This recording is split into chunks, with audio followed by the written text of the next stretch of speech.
Bueno, estamos con Vanessa Romero. No pudo estar aquí Denise Dresser como estaba invitada porque tiene un trayecto en viaje, un viaje y un trayecto, y entonces no le daba la vida para estar aquí como quedamos, pero vendrá, espero, la próxima semana.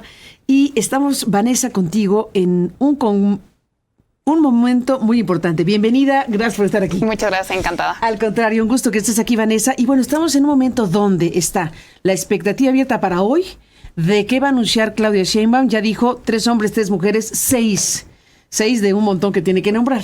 Bueno, empecemos por ahí. ¿Qué tipo de circunstancia tiene que venir para que entonces el gobierno de Claudia Sheinbaum, envíe la señal de que será el gobierno necesario para gobernar un país como México? Primero, entender que este momento es único en nuestra historia porque nunca hemos tenido una transición, digamos, tan suave, tan tersa como la que aparentemente vamos a ver. No solo porque forman parte del mismo movimiento, del mismo partido, porque ya lo habíamos tenido antes entre Fox y Calderón, pero pues para nadie es secreto que no eran santos de su devoción el uno del otro. Sí. Entonces, bueno, a ver, la de Peña fue tercísima. Vaya. Pero eso implicó la remoción de todos los funcionarios que estaban en él, ¿no? Fue una entrega por anticipado, hay que recordarlo, porque dijiste algo importante. Desde luego está siendo tersa en este momento, pero esta de Peña fue... Sí, desapareció una vez que hubo presidente electo. Entregó el poder antes de tiempo. Aquí está, usted ganó, con permiso, ya me voy. Y le entregó las llaves por anticipado, casi. Y las malas lecciones que también ese tipo de transiciones nos dejaron, porque hoy nos llama mucho la atención que Andrés Manuel sigue en funciones, pues cuando sigue siendo presidente en funciones, sí, ¿no? Entonces, eso que lo pensemos, ¿cómo va a ser una transición tersa y sus implicaciones? Que muchas personas, muchos cuadros, sobre todo los que Claudia considera buenos, permanecerán, quizá no en las mismas posiciones, pero a lo mejor sí serán trasladados a otras secretarías, a otras funciones. Veremos, asumo, como buena parte del equipo de Claudia de la Ciudad de México pasa a gobierno federal, sobre todo porque sabemos que eran pues ya un equipo muy técnico, sobre todo con el que terminó, que le dio muy buenos resultados. Y una cosa que resalta hoy Jorge Cepeda Patterson en su columna, y me parece muy interesante, es la diferencia entre la llegada al poder de Andrés Manuel López Obrador y la llegada de Claudia Sheinbaum. Como Andrés Manuel llega después de tantísimos años de lucha, tantas elecciones, sin un equipo propiamente formado, pues si bien había estado en el gobierno de la Ciudad de México, no tenía un equipo tan sólido como si tuvo Claudia Sheinbaum en la Ciudad de México. Entonces tiene esas diferencias. También Claudia Sheinbaum seguramente recogerá buenos cuadros estatales que dieron buenos resultados. Cuando Andrés Manuel llegó al poder, Morena no gobernaba ningún estado, pues había Ciudad de México, tenían ahí el control, pero no tenían buenos cuadros de dónde echar mano. Y por último, también creo que Claudia echará mano de la academia, de los universitarios, de estos nuevos perfiles de los que se llegó en los llamados diálogos por la transformación, que recordemos no era parte de su equipo de campaña, sino una especie de equipo extendido que ni siquiera había militantes de Morena. Por ejemplo, Arturo Saldívar, como sale de la Suprema Corte y se integra a los diálogos por la transformación, Juan Ramón de la Fuente, vaya gente que no era naturalmente morenista, Javier Corral, que vienen al equipo de Claudia Sheinbaum de diálogos por la transformación, y seguramente veremos a varios de ellos en el gabinete. Pues veremos hoy a 6, 3 hombres y 3 mujeres, iremos viendo qué se perfila. Vimos ayer el ejercicio que hizo Reforma, que ya hizo, que dice de los que suenan, ¿no? Los que suenan, que son, según dijo Reforma, los que suenan según fuentes de Morena, que consultó el periódico, y eso fue lo que salió. Que parece, a veces nos llegan tantas de estas presentaciones, listas, que a veces parece que alguien hace esas listas más bien para que le llegue el nombre a Claudia y se le prende el foco, ¿no? Ganas de que ellas piensen en mí. Correcto. Entonces yo creo que los nombres que veremos hoy son los nombres más perfilados, pues son nada más 6. Seguramente estará por ahí Rogelio, que ya lo habíamos sí, ya está confirmadísimo. Ya está confirmado. El de Hacienda está confirmadísimo, sí. Ayer, en la reunión que tuvo con el Consejo Coordinador Empresarial, Claudia creo que también dio un par de claves, dio la clave de la agencia de relocalización. Seguramente ahí veremos a Altagracia Gómez, que ha estado apoyándola en los diálogos por la transformación. ¿Eso es para el llamado nearshoring? Es para el nearshoring. O sea, correcto. Altagracia sería el personaje. Que no es propiamente gabinete, ¿no? Es una nueva figura que ella creó. Es que es una empresaria, absolutamente, ¿no? Ella por los 4 costados es una empresaria en activo. ¿Dejará ser empresaria para hacer esto? No sabemos. Es un tema, ¿eh? Sí, complicado. Y también entender que tendría bastantes conflictos de interés para ser juez y parte. Entonces, seguramente ahí se le creó una figura híbrida para que pueda seguir fungiendo como puente entre gobierno no quiero federal comparar porque y nada que ver. No quiero comparar, pero bueno, no por los personajes que nada que ver uno con el otro, pero un poco lo que pasó con Romo en su momento. Sí, sí. Un empresario que está colaborando directamente con el gobierno. Exacto, pero un empresario, vaya, sí, lo que quiero decir es no creo que forme parte del gabinete. La quien sí creo que formará parte del gabinete y también fue mencionado ayer en la nueva Agencia Digital Federal, lo que antes era la DIP en la Ciudad de México, y pues nos llevaríamos una sorpresa si no fuera Pepe Merino, que lo hizo también aquí con criterios muy ambiciosos que mencionó ayer Claudia Sheinbaum, 50% de reducción de trámites, 50% de reducción de costos, de tiempos. Entonces, esos son los nombres que creo que podemos anticipar. Omar García Harfuch, si no va a la Secretaría de Seguridad, también sería, creo, una sorpresa. Bueno, estaba siguiendo la plana de reforma, estaba entre García Harfuch y Ernestina. Correcto, que también Ernestina suena para la consejería, pero vaya, todos son especulaciones. Especulación vil. Tenemos que esperar una horita más para saberlo. Especulación vil, pero bueno, lo que no es especulación vil fue lo que pasó ayer con los empresarios, que estará bueno escuchar tu análisis, porque bueno, al final de cuentas está una inquietud importante y el sector empresarial se ha manifestado al respecto y por eso fue importante ver qué pasaba con el Consejo Coordinador Empresarial. Se reunió ayer la presidenta, virtual presidenta de México, y bueno, pues el tema de la reforma fiscal sí, que dijo que no habrá, pero la reforma al sistema de justicia, pues acabó mandando un mensaje para atemperar los ánimos. Y bueno, ¿qué te pareció el encuentro en tu análisis general? Lo que le dicen los empresarios son básicamente dos cosas. Estamos de acuerdo con la reforma judicial, pero estamos de acuerdo para sentarnos a platicar con ella. Entonces, aquí yo creo que... Con una reforma. Estamos de acuerdo con una reforma. Hay que ver cuál. Entonces, tenemos dos elementos de análisis. Primero, lo que ya ha mencionado con absoluta claridad Claudia Sheinbaum y Andrés Manuel, y es la elección directa de ministros, magistrados y jueces va. Entonces, ahí yo no creo que exista forma de recular. La negociación estará en los cómo y en los cuándos. Si lo que van a incluir en los transitorios de la reforma. ¿Cuántos jueces? ¿Tú crees que es uno de los temas más polémicos al final? O es puede que el más, bueno, no necesariamente el más importante, pues todos son importantes, pero es que ese es el que ha causado mayor discusión, mayor polémica, mayor inquietud, y tú dices muy categóricamente esa parte de la reforma, que tiene muchas cosas, la reforma que propone AMLO y lo que Claudia pueda pues poner con los diálogos que hizo durante la campaña, bueno, lo que tú analizaste la vez pasada. Bueno, estamos frente a un tema que es parte central de la discusión. Si dices eso va porque va, pues entonces estamos aquí diciendo, entonces, ¿qué parte sí es discutible? Yo era de las que... Tendría que ser discutible todo, ¿no? Claro, yo era de las que pensaba que podía existir una decisión salomónica en donde solo íbamos a elección directa de ministros y después sometíamos un control disciplinario mucho más profundo a magistrados y jueces y quizá quedaban ambos bandos contentos. Leyendo sin necesidad de interpretar lo que dice la presidenta, la virtual presidenta electa y el presidente, es que no hay margen de interpretación.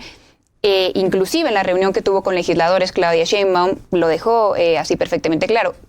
Este es el mandato popular y no hay forma de recular. De nuevo, yo creo que ese matiz, el matiz que tranquiliza a los empresarios, está en dame certeza del diagnóstico de por qué las soluciones van a funcionar. Pero antes de esto, déjame un segundo sobre el mismo tema, déjame tema.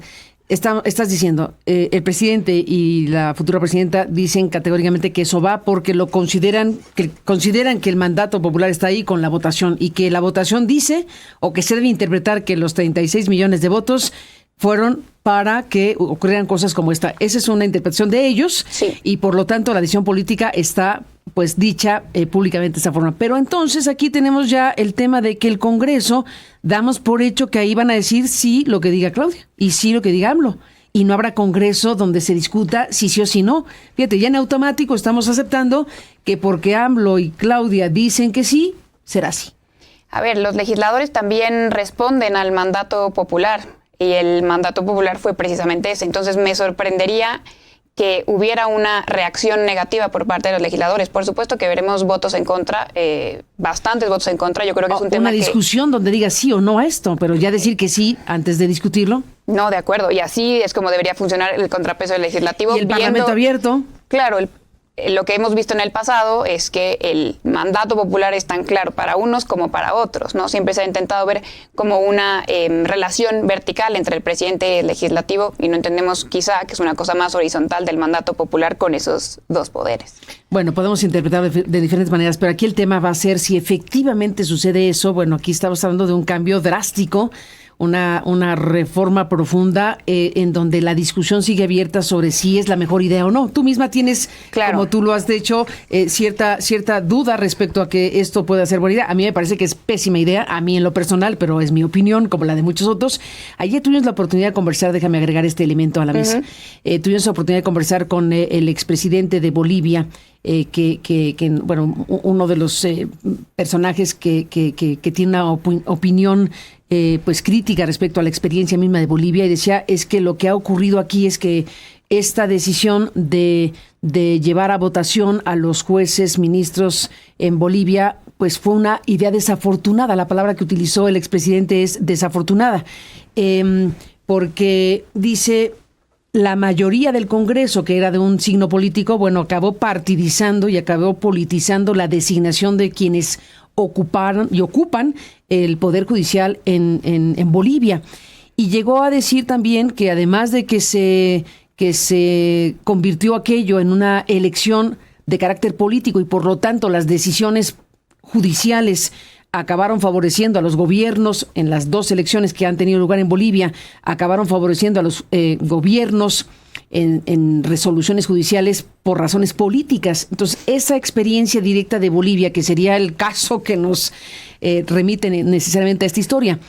Y dijo también, por ejemplo, algo importante, que a ver qué piensas, Vanessa, que es que la gente en Bolivia está obligada a votar. Es una situación legal que la gente está obligada a ir a votar. Y entonces lo que ocurrió con la elección de los integrantes del Poder Judicial fue que la gente en proporciones muy altas anulaba el voto o lo dejaba en blanco.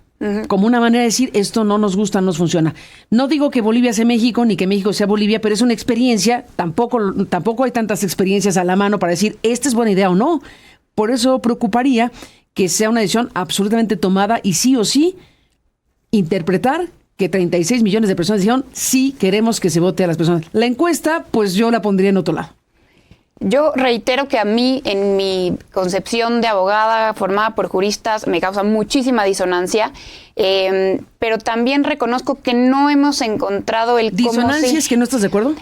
Me causa ruido. A mí, en mis estructuras mentales, me causa ruido que votemos a los jueces. Dicho eso, también creo que no hemos encontrado el cómo sí. Como si desligar las resoluciones jurisdiccionales de los poderes fácticos, de los poderes empresariales, oligárquicos, de la política también, del dinero, del control territorial. La verdad es que no lo hemos encontrado. Sí. Se nos pone muy a la vista este caso de Bolivia y me parece importantísimo que se nos ponga en la cara cómo uno de estos ejercicios puede salir mal.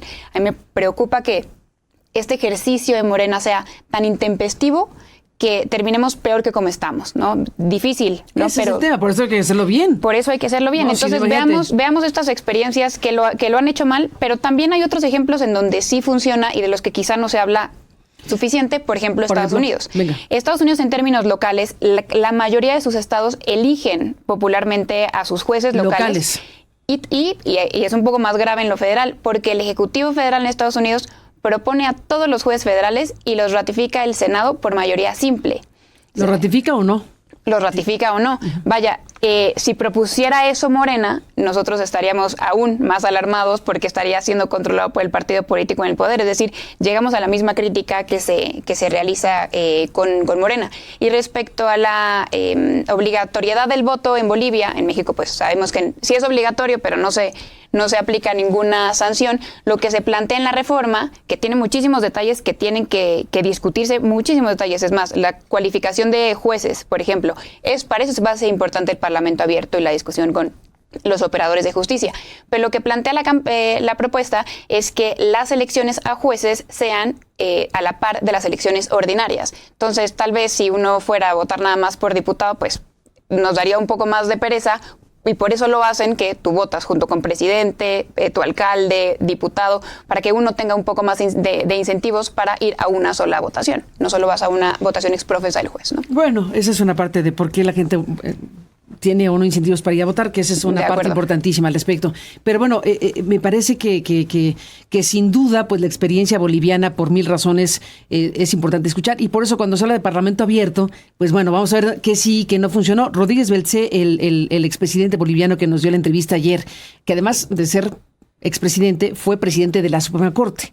Es decir, es una figura reconocida, sin duda, incluso fue embajador en tiempos de Evo Morales, es un abogado muy connotado, digamos así, es una figura técnicamente especializada y por eso era importante hablar con él y por eso la entrevista que nos dio ayer la reconocemos mucho.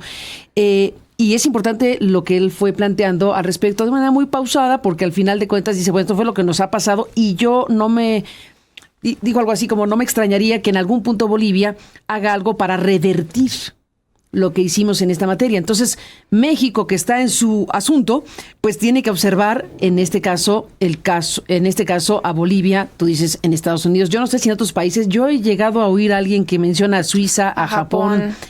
No conozco más que la mención del tema, pero si se va a hacer algo así, tiene que ser impecable, porque se está jugando un cambio drástico al Poder Judicial que desde luego tiene que ser revisado y reformado para bien. Y que no deberíamos... No nos podemos equivocar, ese es el tema. Claro, y no nos podemos equivocar, es absolutamente cierto. Y que para saber que no nos equivocamos tenemos que tener claro cuál es nuestro objetivo. Y nuestro objetivo, porque la verdad es que la mayoría de los analistas lo están poniendo como una venganza, un castigo, el presidente López Obrador, entonces ahí no hay criterio de medición de éxito final. El objetivo es eliminar la corrupción en el Poder Judicial y hacerlo más efectivo de cara a la ciudadanía. También debe decirse que la reforma Andrés Manuel no resuelve por entero, y lo sabemos, la justicia local. Necesitaremos la reforma de Claudia Sheinbaum, que no sabemos si va a venir en septiembre, si la va a hacer suya Andrés Manuel, si algún legislador la va a presentar, porque hoy solo es una propuesta de campaña. Esa es la que necesitamos para que mejore nuestra justicia del día a día. Pues estamos en un punto importante, sin la menor duda, y bueno, pues con los empresarios ayer, ¿qué piensas? El mensaje que deja Claudia Sheinbaum hacia empresarios que han planteado preocupaciones y se lo dijeron ahí.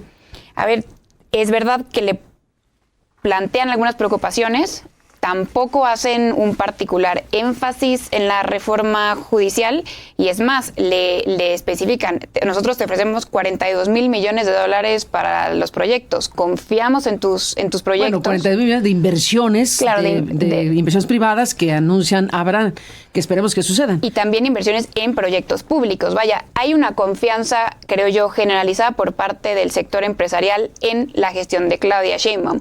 Parece que también esta transición de Andrés Manuel López Obrador, un personaje mucho más beligerante, y Claudia Sheinbaum, este personaje naturalmente más disciplinado, más científico, más tranquila, da esa certidumbre a los mercados. Es cierto que esta última colita, el sexenio de López Obrador, será quizá la más ruidosa de su sexenio, la de la reforma judicial.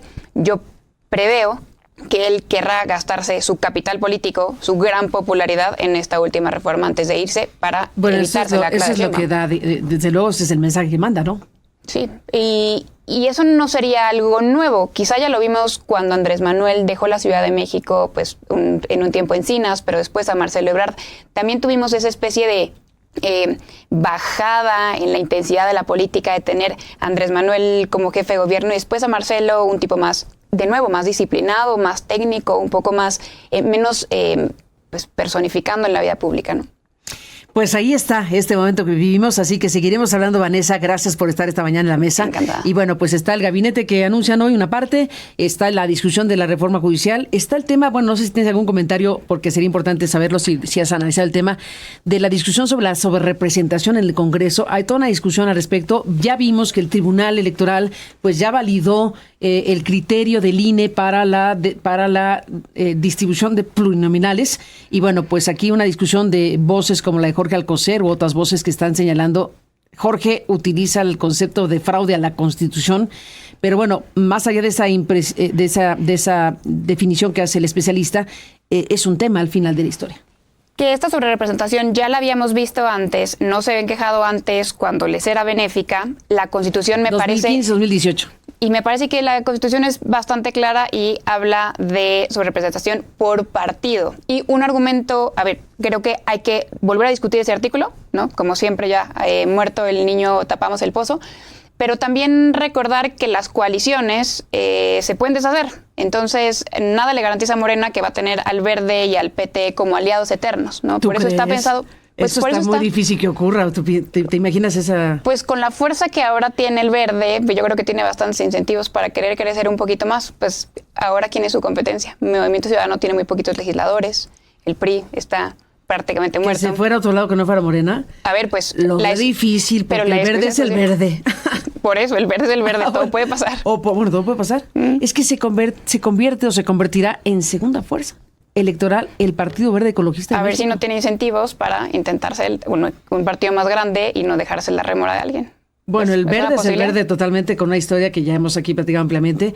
Bueno, pues ese es un tema que dejas aquí de tarea. Muy bien. En pocas palabras, un asunto de tarea, y desde luego es importantísimo. Pero bueno, al final de la historia estamos ya muy cerca en términos de que se termine el proceso. Bueno, muy cerca es un decir.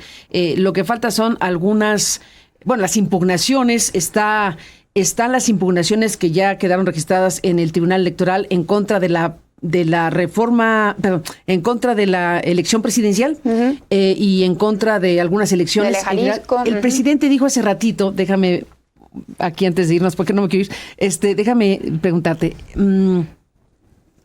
Dice el presidente, pues que abran todos los paquetes y que se cuenten los votos. Bueno, ya se contaron, ¿no? Los que se iban a contar. Falta Jalisco, ¿no? Sí, pero la mención que hace el presidente, se están quejando de la elección, que fue poco equitativa, que no hubo un piso parejo, que fue una elección de Estado, que el tribunal tendrá que decir algo al respecto. Se ve muy difícil que el tribunal vaya a decir, sí, todo esto es cierto y por lo tanto se va a invalidar la elección. Eso claro. No se ve en el horizonte, pero sí la eventualidad de que el tribunal, y sería muy saludable desde mi punto de vista, el tribunal haga un pronunciamiento del conjunto de señalamientos que hace la oposición sobre qué pasó en el trayecto del proceso que terminó el 2 de junio en la jornada electoral. Y creo que ya lo ha ido haciendo. El tribunal ya se manifestó sobre el involucramiento del presidente en la elección en las mañaneras. También hubo por ahí una resolución en materia de violencia política de género en contra de Xóchitl. Yo coincido, es sano para la democracia. Como fue sano en el 2006 que Andrés Manuel luchara por el voto por voto, que hoy permitió que la oposición quedara un poco más tranquila con la oposición, inclusive quedando Claudia con más votos tras ese nuevo conteo. Ahora, ya volver a hacer otro conteo ya no.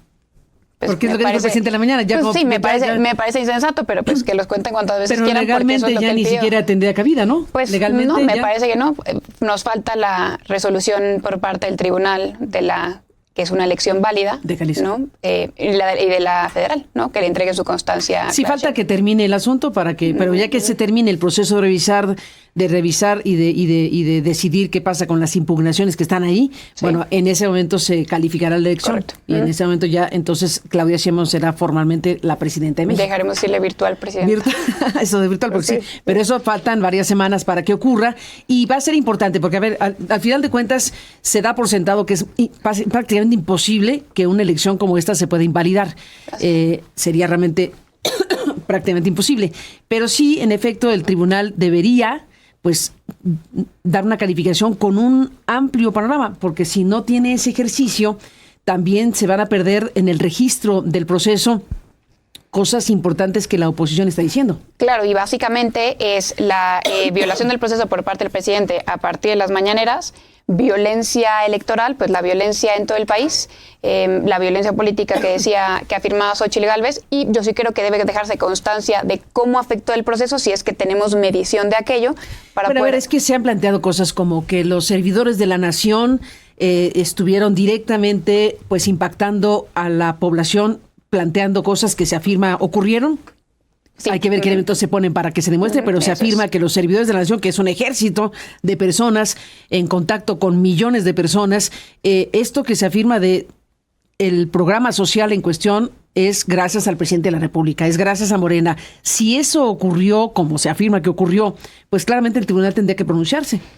Me parece una discusión bien compleja porque claramente los programas sociales se dieron gracias al presidente que que llegaron con él en su sexenio. Entonces, ¿cómo uno comprueba que fue que es un voto comprado? Eso no implica que es una coacción del voto, ¿no? Es una razón perfectamente ética. Lo que sí implica, a ver, que la gente interprete y sepa que en este gobierno se hicieron estos programas sociales, es obvio que sí, pero aquí el tema no radica en eso, sino radica en que se afirma que los servidores de la nación permanentemente hicieron campaña con ese tema, con las personas a quienes se les entregaba el beneficio. Ese sí es el tema. Ese sí es el tema. Ese nexo tendría que comprobarse. Hasta hoy yo no he visto un solo reportaje, una prueba que lo afirme. Pero es lo que afirma la oposición. Entonces, correcto, si está puesto en las impugnaciones, pues tendrá que llevar elementos para que el tribunal diga, ok, esto aquí se tiene que analizar y se tiene que registrar como parte de algo que ocurrió y que eventualmente el tribunal tendría que decir en su ejercicio final de revisión de qué pasó en esta elección. Y cómo implementar una prohibición ante ello, porque hoy está prohibido por la ley. Entonces, ¿cómo hacemos para que los servidores de la nación hagan otra cosa en tiempos electorales? ¿O cómo lo previenes? O que quien está otorgando el servicio público no esté haciendo a la vez una tarea electoral en beneficio de alguien. Sí, lo que pasa es que los programas sociales dejaron de darse antes de las campañas. O sea, precisamente fueron cuidadosos con ellos para que no se utilizara este tipo de argumentos. Se juntaron 2 meses, los pagaron. Es más, los servidores de la nación ni siquiera ya están entregando programas sociales. Todo se hace a través del Banco de Bienestar, también para evitar este tipo de interpretaciones. Bueno, materia prima sigue habiendo. Por lo pronto nos quedamos a la espera del gabinete de los 6 que van a nombrar al ratito y quedamos a la espera de la conformación final del Congreso para que veamos qué va a ocurrir en este periodo donde habrá un último tramo del presidente de la República actual. Una anomalía. Esta cosa que, bueno, así sucede, ¿no? O sea, hay un periodo donde hay un nuevo Congreso, pero le queda un pedacito al presidente de la República y en ese pedacito final, pues pueden ocurrir muchas cosas. Y nada más para que la audiencia le quede claro que esto es una anomalía en nuestro sistema por la reforma electoral que pasa durante Peña Nieto y que el presidente López Obrador va a tener ese mes de septiembre que normalmente no tendría. Es una anomalía que va a tener tanto poder terminando su sexenio. Exactamente, y veremos qué hace con tanto poder terminando su sexenio. Legítimo.